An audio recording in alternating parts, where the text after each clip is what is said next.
Uy! Uy! Artista. What's up guys? Ako nga pala si Arnold Sanchez at samahan nyo kami kumain sa Kuya Don, Loming, Batangas. At ito nga, namimili na si Yormen ng kakainin namin. At akala ni Ate hindi namin siya kasama.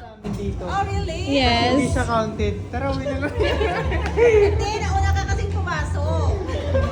Excuse na yun, nauna kang pumasok. Ay, dapat libre na po yun. Batangas ka ba? Oo. Actually, taga-Batangas. At yun na nga, nagkwentuhan na si Ate at si Yorme kung taga saan nga ba si Yorme. Ala Doon kami sa Singlong Batangas. Saan? Kasi accent. Wala eh. At ito nga, nagkwentuhan na rin kami ni Ate at dito ko din nalaman na Ilocano nga din pala siya. Tigaro po. Ano din ang Ilocano? Ilocano po Opo. kami. Okay lang po mag-video kami. Shoutout po kay Ate Del na taga Abra. Handle po kami dito. Napakaganda ng ambience dito guys. Kaya kung may kadate man kayo, pwede nyo lang dalhin dito. Pero kung wala, aray mo. Yeah. Lomi, crispy pata.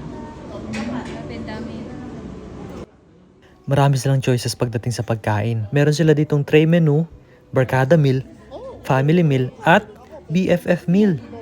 Andyan na rin ang mga presyo guys. Tingnan nyo naman, sulit yan. Basta pa.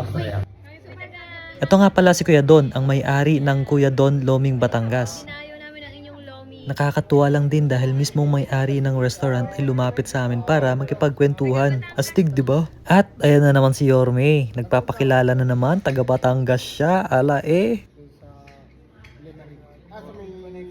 Tignan nyo naman siya magkipagkwentuhan, no? Parang Yorme ang datingan. Mahiyain nga pala tong tropa naming si Yorme. Shoutout nga pala. May tulog ako. Gusto ko pagkatao mo. Gusto kita. At ito na nga, dumating na ang unang pagkain. Pansit! Para pampahaba ng buhay.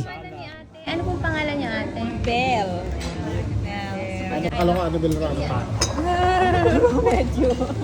Grabe guys, nakakatakam itsura pa lang.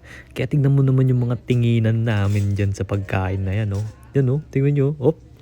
Banat pat. Usable ulit. Dumating na rin ang pares, lomi, at goto. At sumunod na rin ang crispy pata. Naku po, putok-batok tayo niyan. You know, kahit yung camera, sinusundan yung crispy pata. Yeesh! Ito pares. Nga pala guys, ang kinuha pala namin is yung barkada meal. Good for 6 to 8 people. Napakadami niyan men, sa ganung presyo. Sulit.